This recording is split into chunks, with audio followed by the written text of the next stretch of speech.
বন্ধুরা, আজ আপনাদের লোটে মাছের ভাপা করে দেখাবো। আদা বাটা, জিরে বাটা, পেঁয়াজ বাটা দিয়ে দিলাম, রসুনটাও দিয়ে দিলাম,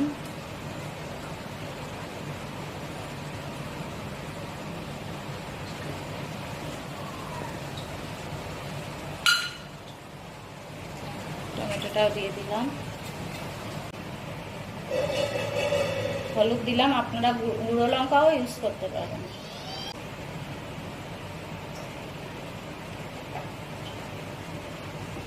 দিয়ে সুন্দর করে মাখিয়ে আধ ঘন্টা বন্ধুরা, আধ ঘন্টা হয়ে গেছে। দেখুন কালারটা অন্যরকম হয়ে গেছে। এবার আমি কড়াইতে বসিয়ে ঢাকা দেবো।